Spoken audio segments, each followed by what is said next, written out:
Hi guys, I've got a video by request for you today. I had somebody say, hey, how about addressing some abdominal separation issues? So if we were to Google that, we might find the technical term diastasis recti, and it may or may not be pronounced like that depending on who you're looking it up by, but we're gonna go ahead and say it my way for now. Okay, and it can affect lots of different types of people: men, younger, older, women, childbirth, or no childbirth. But most typically, we see it labeled as mommy tummy because that's where we see the bulk of our situations come from. Multiple childbirths, or a difficult childbirth, or a childbirth of more than one child at a time. Okay, but let's put all of that in our back pocket. The thing that we want to address here is that you think that you might have that. And so we want to say, what can we do about it? And I'm going to go in a progression here. So I'm going to give you maybe what would be the safest move for you to start with, certainly some things that we can put into practice that will help you. And then as you're feeling good about that and you think you're mastering that and you're ready to increase the skill level, then we'll start going into some other areas and we'll layer on top of that. All right? So the first thing we're gonna do is start with everybody's favorite household chore, vacuuming, all right? But no cleaning today, sorry. So what we're gonna do is pull this in nice and tight, and that's where the vacuum's gonna come from. It's gonna suck in. And how we're gonna do that is I'm gonna ask you to inhale, and then on top of that, I'm gonna say, I'm about to take your picture. What are you gonna do? You're gonna suck that in, right? I know I am. Okay, so we're gonna suck this in on top of that breath that we're holding. And we're gonna hold that breath maybe 30 seconds. I'm not doing it right now, obviously, because I'm talking to you.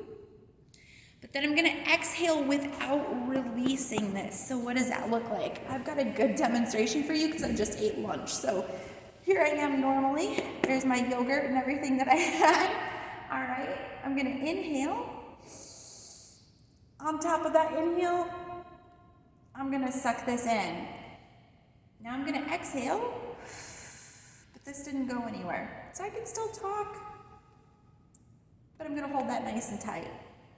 Now I'm gonna let it go and relax. All right.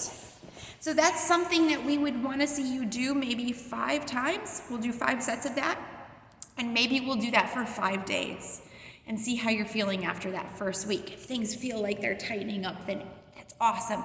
We can maybe layer on another move for you, okay? But the idea is to breathe in, then contract, hold everything nice and tight because I'm taking your picture. Now exhale without letting that go, and then relax. There's 1, okay? So we'll do that again, 2, 3, 4, 5. Each time, maybe challenging yourself to get as close to that 30-second mark as possible, but it's not a magic number. So I just want you to feel comfortable with what you're doing. Okay, let's layer onto that. So I'm gonna say, come on down. Okay, and we're gonna go with that idea of that vacuum.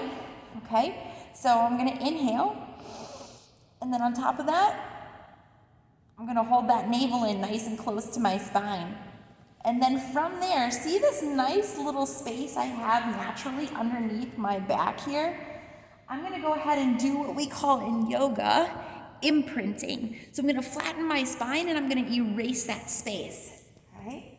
So everything is held in tight. I'm gonna erase that space, and what you're gonna see it as is a little pelvic tilt. So we can think of it that way too. Holding this in nice and tight, lift your tailbone up, and then lower, lift, and lower. And the whole time, we're gonna hold this contraction. So it might be something that takes a little bit of practice. It definitely isn't as easy as it seems. Like, oh, I'm just gonna tilt my hips and then untilt. Yeah, but we've got that vacuum to hold at the same time. So it's gonna take a little bit of skill learning, get the hang of it, and then we'll layer on another move. Okay, so let me take a look at what my next move might be, is just a real simple heel slide. Again, it's one of these things that looks like, all right, you're not even really doing anything, okay? But I promise you, if we put it on top of that vacuum skill that we have learned, it's gonna feel like something, okay? So come on down, and I'm gonna prop up my knees here.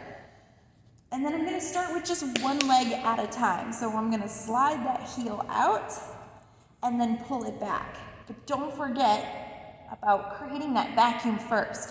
You can even try it without holding the vacuum and then try it with the vacuum so you know what it should feel like when you're doing it correctly.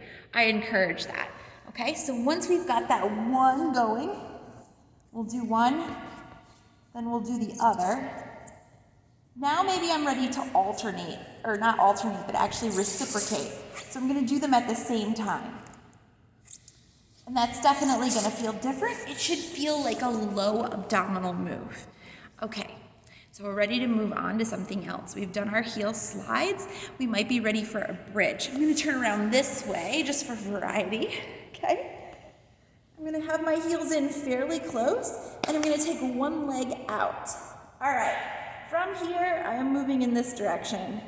There's my core, nice and tight. I'm gonna lift and lower. And I don't have to get crazy high here. Okay, this'll do. I might stay engaged, so I might go ahead and flex that foot down there. It's a flexed foot, not a pointed toe.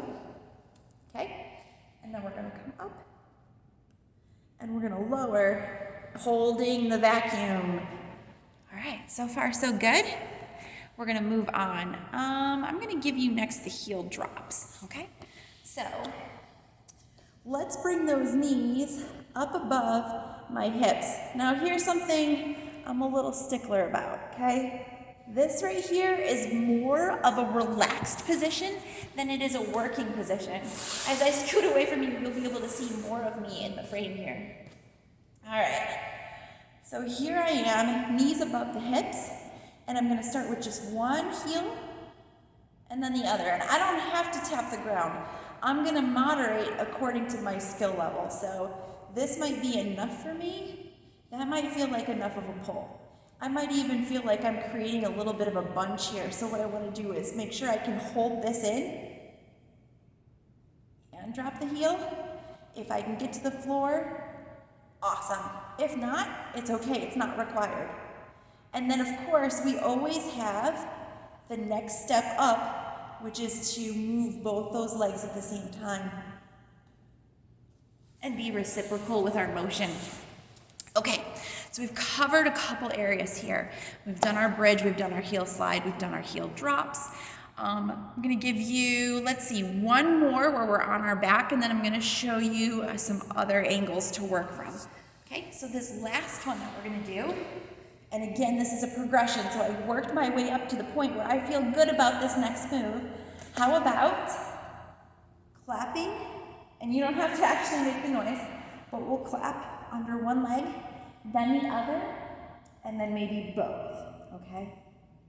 And then as this works better and better for me, my goal is to take those heels out a little further, so longer levers.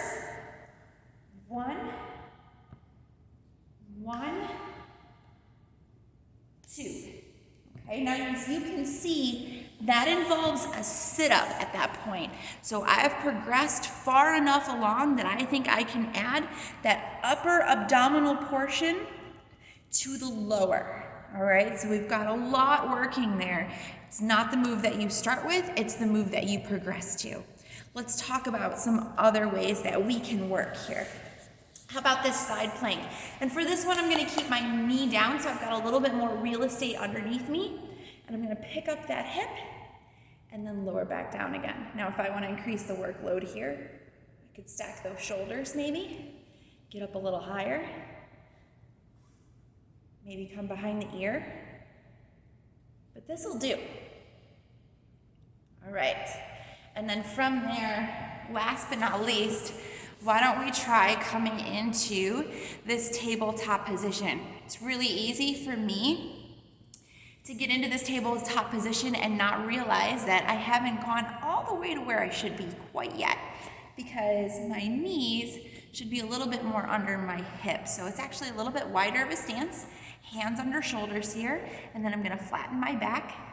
And from there, we're gonna do what's called a bird dog. So maybe a right hand and a left foot, or vice versa, whatever works. We'll take that out. Then as I bring it in, I'm gonna round my back like a cat. And then back out, and then I'll set it down, and maybe I switch. Other side, round like a cat. Come back, challenge yourself to switch, putting that knee down underneath the hip and not too close to the other leg like we might do if we're starting to get a little distracted from the move itself. Okay, guys, what did I give you? Everything on the list? Yeah, that's everything on the list. So you're gonna wanna work through that progression and then let me know how you're doing.